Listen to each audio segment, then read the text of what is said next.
সর্বদলীয় বৈঠকে গঠনমূলক প্রস্তাব তুলে ধরছেন কংগ্রেস বিধায়ক সুদীপ রায় বর্মন এবং রাজ্যে বন্যার পরিস্থিতি নিয়ে সর্বদলীয় বৈঠক সম্পন্ন হয়েছে। রবিবার সর্বদলীয় বৈঠকে কংগ্রেসের পক্ষ থেকে তুলে ধরা বিভিন্ন বিষয় সম্পর্কে সাংবাদিক সম্মেলনে বিস্তারিত জানিয়ে দিয়েছেন কংগ্রেস বিধায়ক সুদীপ রায় বর্মন। উল্লেখ্য, শনিবার মুখ্যমন্ত্রী রাজ্যের অতিথিশালায় এক সর্বদলীয় বৈঠক ডাকেন। সেখানে কংগ্রেস দলের পক্ষ থেকে উপস্থিত ছিলেন প্রদেশ কংগ্রেস সভাপতি আশিস কুমার শাহ এবং বিধায়ক সুদীপ রায় বর্মন। এই দিন সাংবাদিক সম্মেলনে সুদীপ রায় বর্মন বলেছিলেন, সর্বদলীয় বৈঠকে কংগ্রেসের পক্ষ থেকে বিভিন্ন গঠনমূলক প্রস্তাব তুলে ধরা হয়েছে। ইন্ডিয়ান মেট্রোলজিক্যাল ডিপার্টমেন্টের পক্ষ থেকে ভারী বর্ষণ সম্পর্কে ত্রিপুরা সরকারকে অবহিত করা হয়েছে কিনা সে বিষয়ে জানতে চেয়েছেন বিধায়ক সুদীপ রায় বর্মন। যদিও সতর্ক করা হয়ে থাকে, তবে রাজ্য সরকারের তরফে পর্যাপ্ত পরিমাণ ব্যবস্থা সংগ্রহ করতে যদি কোনো আধিকারিক দায়িত্ব থাকে তাহলে তার বিরুদ্ধে আইনি অনুযায়ী ব্যবস্থা গ্রহণ করার দাবি জানানো হয়েছে। পাশাপাশি দল মত নির্বিশেষে কমিটি সংগঠন করে ক্ষতিগ্রস্ত মানুষের ক্ষতির হিসাব যাচাই করতে হবে। সেজন্য ক্ষতিগ্রস্ত মানুষ যেন কোনোভাবে বঞ্চিত না হয় সেই দিকেও নজর রাখতে হবে। পুর নিগমের 12 নম্বর ওয়ার্ডে কর্পোরেটের বিরুদ্ধে থানায় মামলা মণ্ডলের অফিস সম্পাদকের। আগরতলায় পুর নিগমের 12 নং ওয়ার্ডের কর্পোরেটর শান্তনা সাহার বিরুদ্ধে আগরতলা পশ্চিম থানায় মামলা দায়ের করলেন বিজেপির 6 আগরতলা মণ্ডলের অফিস সম্পাদক পায়েল দাস এবং ঘটনার 2 দিন অতিক্রান্ত হলেও এখনও ন্যায় বিচার পাননি পায়েল দাস। অবিলম্বে বিচার না পেলে বৃহত্তম আন্দোলন গড়ে তোলার হুঁশিয়ারি দিয়েছেন সে।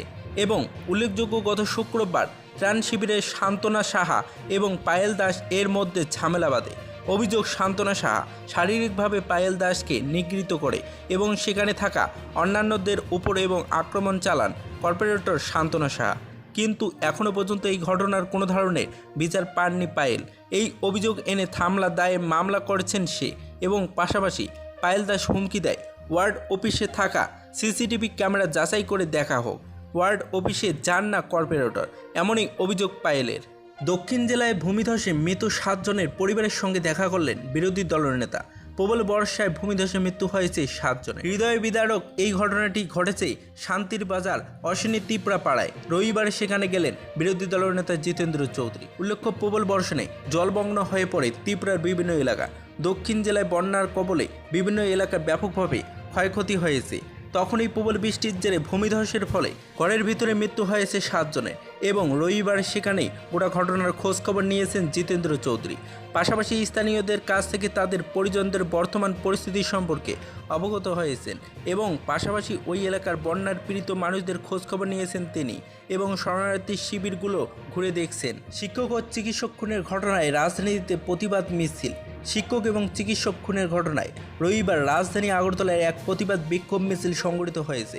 এই দিন রাজধানীর বামপন্থী বুদ্ধিজীবী সদস্যরা একত্রিত হয়ে আরজিকর ঘটনা এবং রাজ্যের উদয়পুরের শিক্ষক খুনের ঘটনায় প্রতিবাদ মিছিলে সামিল হয়। এই দিন রাজধানীর রবীন্দ্র ভবনের সামনে থেকে মিছিলটি শুরু হয়ে শহরের বিভিন্ন পথ পরিক্রমণ করে প্যারাডাইজ চৌমুহনী এলাকায় এসে শেষ হয়। এই দুটি ঘটনার অবিলম্বে দোষীদের শাস্তি প্রদান করার দাবি জানানো হয়। এই দিন প্রবল ভারী বর্ষণে উত্তর কোমলচৌড়া এলাকায় ব্যাপক ক্ষতি, কৃষকের মাথায় হাত। গত 4-5 দিনের টানা ভারী বর্ষণের ফলে জনজীবন একেবারে বিপর্যস্ত এবং শাকসবজি থেকে কৃষকের উৎপাদিত ফসল এমনকি ধান ফসলের জমিও ব্যাপক ক্ষয়ক্ষতির শিকার। তাছাড়া লেক, পুকুর, জলাশয়ের বিপদ সীমার উপর জল উঠে পড়ে এবং ভেঙে তছনছ করেছে। ফলে মাছ উৎপাদনকারী সংস্থা এবং যারা মাছ চাষ করে আর্থিকভাবে লাভবান হওয়ার স্বপ্নে লেক পুকুর রেখেছিলেন, তাদের মাছ জলের স্রোতে ভেসে গেছে বলে লক্ষ লক্ষ টাকা তাদের ক্ষতি হয়েছে। বাইক ও অটোরিকশার মুখোমুখি সংঘর্ষে আহত 2।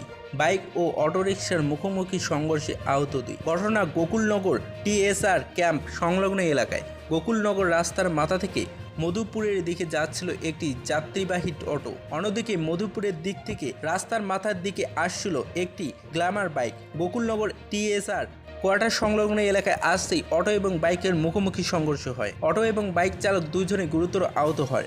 প্রত্যক্ষদর্শীরা বিশালগড় দমকল বাহিনীদের খবর পাঠালেও দমকল বাহিনীর কর্মীরা আহত 2 জনকে ঘটনাস্থল থেকে উদ্ধার করে বিশালগড় মহকুমা হাসপাতালে নিয়ে যায়। রাজ্যের প্রত্যেক মানুষের মৌলিক সমস্যা নিরসন করা বর্তমান সরকারের অন্যতম লক্ষ্য, মুখ্যমন্ত্রী প্রফেসর ডক্টর মানিক শাহ। রাজ্যের প্রত্যেক মানুষের মৌলিক সমস্যা নিরসন করা বর্তমান সরকারের অন্যতম উদ্দেশ্য। সেই লক্ষ্য নিয়ে রাজ্যে মানুষের কল্যাণে নিরন্তর কাজ করছেন ভারতীয় জনতা পার্টির নেতৃত্বাধীন এই সরকার। কোনো সমস্যা হলে সকলের মিলিত প্রচেষ্টায় সেটা সমাধান করা হবে, কারণ এই সরকার সবাইকে নিয়ে একসাথে চলতে চায়। রবিবার প্রধানমন্ত্রী নরেন্দ্র মোদীর ধারাবাহিক কার্যক্রম মন কি বাত এর 113তম সংস্কার সম্প্রসারণ অনুষ্ঠানে অংশ নিয়ে একথা বললেন রাজ্যের মুখ্যমন্ত্রী প্রফেসর ডক্টর মানিক সাহা। সরকার এবং আগরতলায় পুর নিগমের বিরুদ্ধে পাহাড় সমান অভিযোগ তুলছেন বিরোধী দলের নেতা জিতেন্দ্র চৌধুরী।